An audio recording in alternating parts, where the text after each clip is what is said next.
तो दोस्तों क्वेश्चन 4 का आंसर है सी।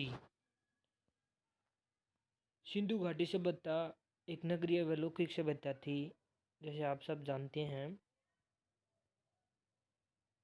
यद्यपि उसमें धार्मिक तत्व विद्यमान था, किंतु वर्चस्व वाली नहीं था, मतलब किसी प्रकार का वर्चस्व नहीं था। इस काल में न सिर्फ आंतरिक बल्कि व्यापारिक भी उन्नत दशा में था। इस काल में सूती वस्त्र बनाए जाते थे, जिसके प्रमाण हमें मोहनजोदड़ो में मिलते हैं। प्रमाण नहीं, प्रमाण मिलते हैं, मोहनजोदड़ो से मिलते हैं। मेहरगढ़ से कपास की खेती करने का लक्ष्य भी मिला है।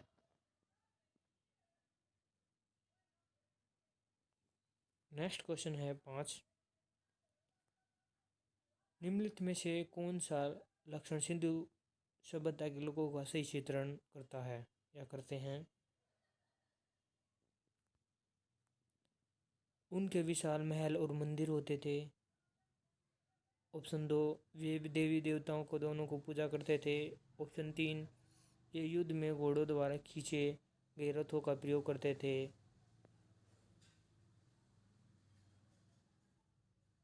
और नीचे दिए गए कथनों में से सही कथन को चुनिए।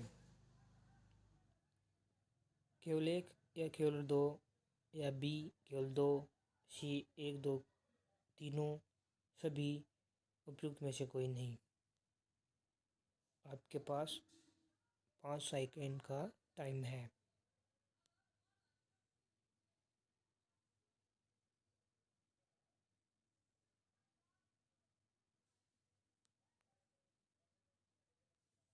तो आंसर है बी। डिटेल में देखते हैं इस क्वेश्चन को। सिंधु सभ्यता के लोगों को विशाल महल और मंदिर नहीं होते थे, जैसा आपको पता है, बल्कि उनकी सभ्यता ईंटों से बनी हुई शहरी घरों के कारण उल्लेखनीय थी। ईंटों से बनी हुई थी दोस्तों, पत्थरों से नहीं, ईंटों से बनी हुई होती थी। सिंधु सभ्यता के दौरान लोगों के घर बहुमंजिला होते थे। शहर के तंत्र काफ़ी उन्नत प्रकार के होते थे। सिंधु सभ्यता के लोग शांति प्रिय होते थे, जैसा आप सब लोगों का पता है। वे कभी किसी युद्ध में शामिल नहीं होते थे। ऐसा माना जाता है कि भूकंप जैसी किसी प्राकृतिक आपदा में इस संस्कृति और सभ्यता का विनाश हुआ था। दोस्तों, इस सभ्यता का विनाश कई कारणों से माना जाता है। बाढ़ के कारण या भूकंप के कारण ज़्यादातर माना जाता है।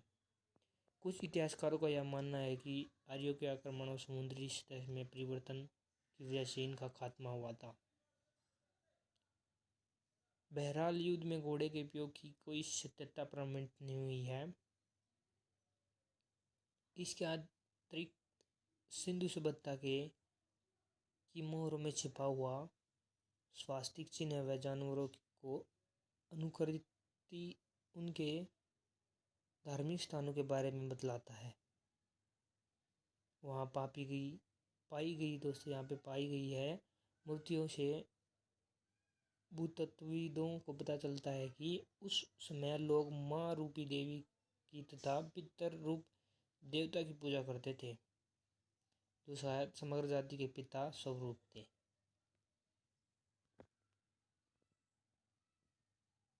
दोस्तों, इस प्रकार के भी क्वेश्चन आए गए हैं कि सिंधु सभ्यता में किस प्रकार की देवता को पूजा जाता था या कैसा समाज था, पितृरूपी समाज था या मातृत्व समाज था। तो वहाँ पर पितृरूपी समाज था। अब विशाल सुनंदा ग्रेट बात का मिला था।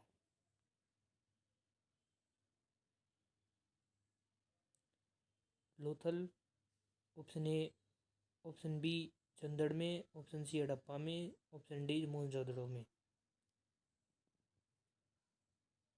आपको 5 सेकेंड का टाइम मिलता है। कमेंट में क्वेश्चन का आंसर दीजिए।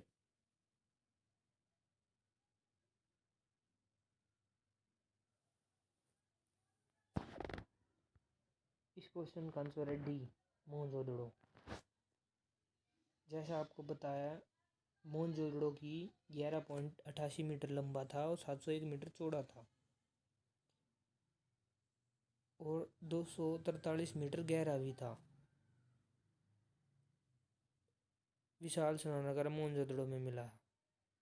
यह विशाल स्नानागार धर्मानुष्ठान संबंधी स्नान के लिए था। धर्मानुष्ठान के लिए यज्ञ या और चीज़ों के हवन के बाद जो भी कुछ कार्य के संपन्न किया जाता था उसके लिए था स्नान गृह। मार्शल ने इसे तत्कालीन विश्व का एक आश्चर्यजनक निर्माण कहा है। तत्कालीन विश्व, मार्शल ने दोस्तों इसकी खोज की थी। तो आगे है नेक्स्ट क्वेश्चन है 7th। पूर्व पाषाण काल एक ही कब्र से 3 मानव कंकाल निकले हैं। दोस्तों वह कब्र कौन सी है?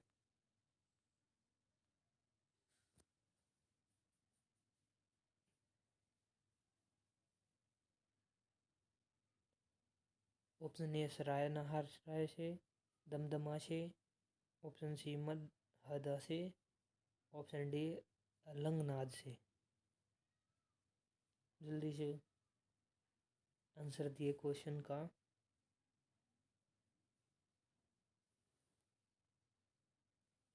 ऑप्शन का आंसर है बी, उत्तर प्रदेश के प्रतापगढ़ में स्थित मध्य पाषाणिक पुरास्थल सराय नाहर राय महदहा तथा दमदमा का उत्खनन इलाहाबाद विश्वविद्यालय द्वारा किया गया था। दमदमा में हुई खुदाई में कुल मिलाकर 41 मानव स्वाधान प्राप्त हुए हैं, जिनमें से 5 स्वाधान युग्म स्वाधान तथा 1 स्वाधान में 3 मानव कंकाल प्राप्त हुए हैं। अन्य स्वाधानों में एकल मानव कंकाल प्राप्त हुए हैं।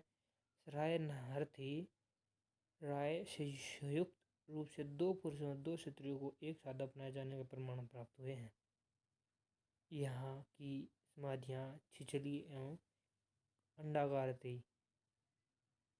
एवं आवास क्षेत्र के भीतर स्थित थी।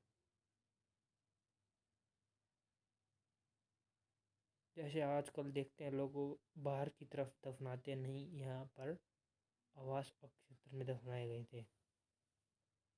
तो दोस्तों नेक्स्ट क्वेश्चन है 8th। खाद्यान्नों की कृषि सर्वप्रथम प्रारंभ हुई थी। दोस्तों किस काल में खाद्यान्नों की कृषि सर्वप्रथम प्रारंभ हुई थी? ऑप्शन ए नवपाषाण काल में, मध्यपाषाण काल में, पुरापाषाण काल में, प्रोटो ऐतिहासिक काल में। किस काल में जौ और चीज़ें वगैरह की खाद्यान्नों की कृषि प्रारंभ हुई थी, गेहूं की कृषि प्रारंभ हुई थी? इस क्वेश्चन का आंसर दीजिए।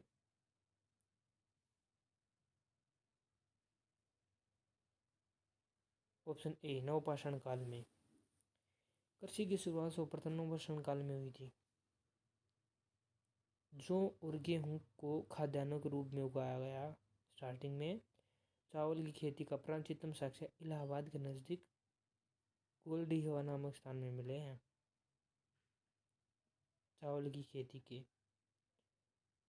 और गेहूं की खेती के बलूचिस्तान को सीमा पर मेरगढ़ में गेहूं की कृषि के साक्ष्य मिले हैं। दोस्तों ये पॉइंट एक लाइन नोट करने के लिए है कि कहाँ किसके साक्ष्य मिले हैं, कौन से काल में। नेक्स्ट क्वेश्चन है भारत में मानव का सर्वप्रथम साक्ष्य कहाँ मिले हैं? देखिए दोस्तों ये क्वेश्चन बहुत ही नए पैटर्न पर और topic wise previous year question के बेस पर उठाए गए हैं। भारत में मानव का सर्वप्रथम साक्ष्य कहाँ मिला है? ऑप्शन ए नीलगिरी पहाड़ियाँ, ऑप्शन बी शिवालिक पहाड़ियाँ, ऑप्शन सी नल्ला मल्ला पहाड़ियाँ, ऑप्शन डी नर्मदा घाटी।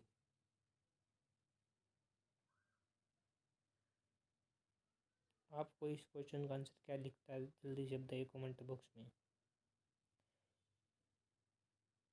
आप इस क्वेश्चन का आंसर ऐसे भी बता सकते हैं कि सबसे पहले प्राचीन भारत में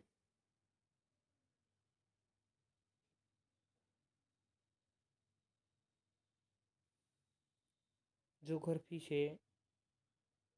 कर लीजिए से आप देख सकते हैं कि कहाँ पर कौन सी पहाड़ियाँ या घाटियाँ बाद में मिली थी। तो दोस्तों इसका आंसर है डी, नर्मदा घाटी में। बाद में मानव सर्वप्रथम साक्षर पश्चिमी नर्मदा के अंदर मध्य प्रदेश से प्राप्त हुए हैं। जैसे दोस्तों आपको पता चलता है कि हमारा जो नीचे का क्षेत्र है साउथ साइड, वो पहले भी था, पठार थे जो पहले भी थे।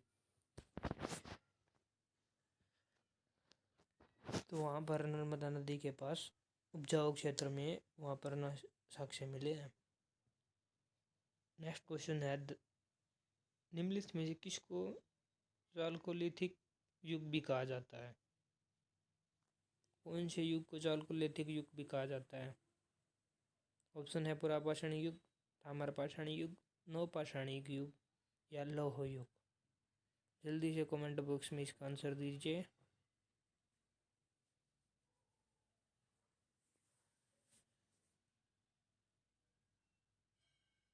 चलिए इस क्वेश्चन का आंसर है सी, ताम्रपाषाण युग को ही चालकोलिथिक युग कहा जाता था। इस काल में पत्थरों के साथ साथ ताम्र धातु का भी प्रयोग औजारों के निर्माण से होने लगा था। इसलिए इसको ताम्रपाषाणिक संस्कृति भी कहा जाता है और चालकोलिथिक युग भी कहा जाता है, जिसमें औजारों का प्रयोग किया जाता था। पत्थरों के साथ औजारों का प्रयोग किया जाता था ताम्र धातु को लगाकर। नेक्स्ट क्वेश्चन है राक का टीला निम्नलिखित में से किस नवपाषाणिक स्थल से संबंधित है। आप सभी को पता होगा कौन राक का टीला किससे संबंधित है, कौन सा स्थल है जहाँ पर मिला था। ऑप्शन है बुधियाल, ऑप्शन सी है कोल्डीहवा, ऑप्शन बी है संगनकुल्लू, ऑप्शन डी है ब्रह्मगिरी। जल्दी से इस क्वेश्चन का आंसर दीजिए।